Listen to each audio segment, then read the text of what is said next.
Hey there, legendary souls. Welcome back to Unconventional Counseling. Our upcoming Taurus full moon will be this Wednesday, November 5th, 2025, at 7:19 a.m. Central Time. This super full moon will be transiting our collective seventh house, bringing up themes around our long-term relationships, our creative collaborations, our business partnerships, and truly all partnerships. So that's the platonic, the romantic, and the ones that fall somewhere in between. In work and in business, or even in your creative collaborations, anywhere where money, impact, or purpose are at the root of the collaboration, there is a level of efficiency and precision that is being highlighted as either lacking or amplified as fully on point. Where it's lacking, you'll know. You probably have known for quite some time, and this week you may find it hard to hold your tongue on critiquing others, but ultimately on critiquing yourself. Notice how you're speaking to yourself and how you're thinking about yourself. If thoughts of, I knew this would happen, or this is why I just have to do everything myself, arise for you this week, find a way to get out of your head and into your body. Dance, do yoga, go for a walk or a run, watch something funny and laugh your ass off. Do something that disrupts the thinking that's going on. After it's disrupted, revisit the situation. You may find that all of a sudden you have a new perspective, or you feel more willing to let others know your perspective and attempt to find solutions together. Now that things have kind of gone to shit in a tangible way, less people will fight you in what you want to do. And because you may take the route of approaching people from a grounded place and in a more calm way, next time when things start to feel a little off and you start saying something is off and we need to do something about it, it's more likely that more people will listen to you before it all goes awry. Remember, you're dealing with people. Not only are they not perfect, they can also be really frustrating because sometimes we want their process to go a lot faster and to be more in line with our own. But other people's processes tend to last longer than we'd like. So take a break, give people grace, and it'll be less of a headache for all that way. Overall, in all of your relationships, there is this undeniable energy of your magnetism. You know, magnets have their attractive qualities and their repellent qualities. So there are people who just want to be around you and near you this week. It's like, it might feel a little overwhelming. And conversely, if you're paying attention, there are also people who are very clearly running the other way when you walk by. Notice the things that are getting delayed, the meetings that are getting delayed, the dates that are getting delayed, the coming together that you've been looking forward to, and then when you do it, it just feels like, do I even know this person? What are we doing here? Notice, because it's going to be happening all around. Try not to take any of it personally, though. You are shifting and you are changing in a lot of ways and very quickly. And honestly, so are the people around you. Even the folks that you think are just staying exactly the same, everybody has something going on in their lives that they're not talking to everybody about. And those things are changing each of us. We're like tectonic plates beneath the Earth's surface, moving and shifting around one another. We're like roots of neighboring trees, just like kind of growing over each other, growing around each other, trying to give resources. There's a lot changing and moving and growing and shifting that we can't see right now. Notice who comes near you this week and how you feel in their presence. Is your nervous system regulated, or are you feeling some unease? Remember, Sometimes butterflies in the tummy is actually a sign that you don't feel safe. This is a time to play detective with what's going on in your energy, in your mind, in your heart, in your body, especially around other people. Consider yourself a barometer. You can feel everything right about now. I would caution you and encourage you to come to your conclusions when you're alone and when you're reflecting on your time with others. Not only will you come to your conclusions quickly and clearly in that setup, the thing is, if you arrive at your conclusions within other people's presence, you may decide very abruptly that someone is not your friend, or someone is not your lover, or someone is not aligned, or that you need to cut them out of your life. You might end up doing more surgery if you do it with someone in someone's presence versus when you do it on your own. You'll most likely be able to find ways that don't feel as abrupt to remove yourself from certain situations or to not say yes to upcoming invitations. It will likely be a little softer if you do this process in a reflective manner.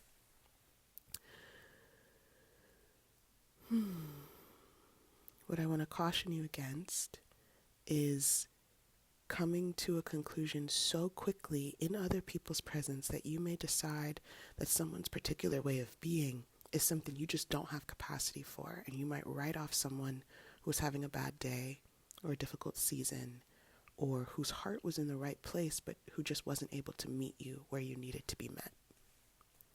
Again, I'll refrain the same reminder. We're dealing with people, not perfection. And sometimes processes take a bit longer, or they meander around the goal that you have for clarity in connection. Finally, let's get to the good. Let's talk about those relationships that are platonic partnerships, romantic partnerships, and the ones that fall somewhere in between or beyond friend and romance. These are the people that seem to come into your life. You usually very quickly dislike them, and then later on they become more important to you, or you usually very quickly really like them, and either you grow in so much depth with these people, or you grow in depth and then it feels like they fall away from your life in pretty significant and often intense ways. These are the people who come into your life to change your life, and you may have a hard time putting some of these romances into the romantic partnership category, or putting some of these friendships into the platonic partnership category. Because when you think about the past romantic partners or the past platonic partners you've had, this person or these people, they just seem to stand out in that category. It feels like they don't go with the other people that are there. So for these folks that you may have a hard time putting into just one category, but you notice that they just stand out. They're just different. They're different. Their impact on your life has been different. They've impacted your heart. They've impacted your sense of self. They've impacted your journey. They've impacted your trajectory. They've taught you so much, whether for things directly that you want to do more of, or indirectly in ways that you saw yourself show up that you're not used to. And you're seeing for yourself things that you want to do very differently.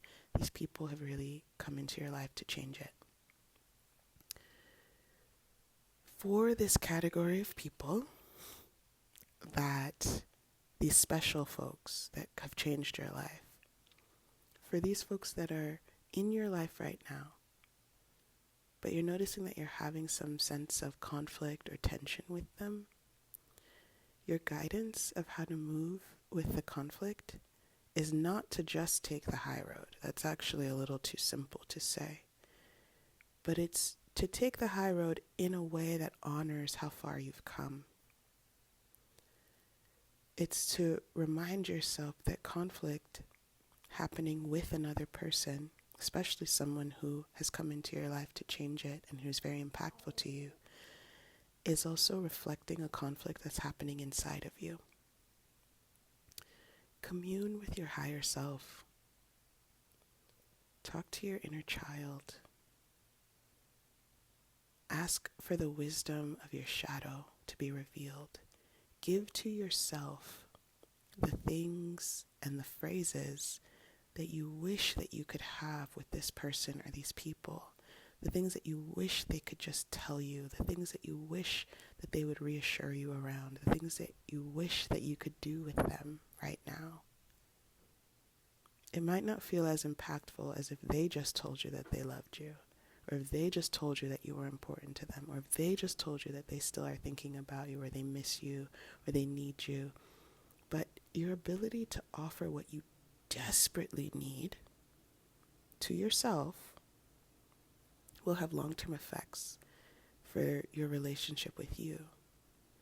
You can use this conflict and tension you're having with another person or with an important person to bring you into greater alignment within yourself. Ultimately, the more aligned that you are and that you become, the more clarity you'll have of if this person or these people are aligning with you for your next chapter, or if they are if they're more aligned with where you used to be, or if they're aligning with something else that, whether it harmonizes or whether it doesn't harmonize with your energy moving forward. It'll actually, in a way, it will hurt a little bit less because you'll most likely feel more whole once you are looking for that information. So focus on your alignment as much as you can first, or concurrently in the conflict. Now, for the people that are not in your life day to day, but you're thinking about them, you're dreaming about them, you're wondering about them, you're praying for them, you're hoping that they will reach out to you. You're thinking, do you reach out to them? Mercury retrograde is right around the corner. Or you're reminiscing about the old days, whether on purpose or as an unconscious practice that kind of feels like intrusive thoughts. Your guidance is to not avoid the pain. This is not the time to be drinking and drugging and taking all these substances and sexing to try to forget how much it hurts. It's not. It will come back. It will come back. It will come back, and it will come back stronger. And it will come back louder if we avoid. Your guidance is to carve out time to allow yourself to go into the daydream. Let yourself wander in the night dreams. Let yourself remember fondly the time that was wonderful. Let yourself cry and grieve what no longer is. Allow yourself to go through a process when it comes to all the complicated and complex grief that's arising around these connections. It can't hurt you, actually, to face your own shadows and fears, especially if you go into it with an intention. If you go into the time setting a timer, if you bring a journal, and especially if you do some really beautiful self-care afterwards, like laying down or deep belly breathing, or laying under a weighted blanket or with a heating pad, cuddling with an animal or a stuffed animal, or curling into the fetal position or child's pose in yoga, or taking a bath, or changing into some cozy pajamas, or having tea or eating soup. There's so many things. What you want to do is warm your insides after you scoop out so much sadness. What you want to do is soothe your inner child after you use your imagination to remember something that was once great and now isn't in your reality. I don't know if many of us fear the pain so much as we don't know what to do once we're feeling it. So allow this to be your guidance of, don't just sit in the pain, don't just wallow in the pain, and don't run away from it. Rock yourself through it, soothe yourself through it, nourish yourself through it, hold yourself through it, and after it. It's not that you can't sit with the pain or that you have to avoid certain parts of your mind or your memory. It's just that you need aftercare. And you need to create that for yourself in this process. You can handle a lot more than you realize. It's just a matter of how you talk to yourself and how you treat yourself afterwards that will either support your continued evolution or will hinder your growth in this particular moment. But remember, you're human too.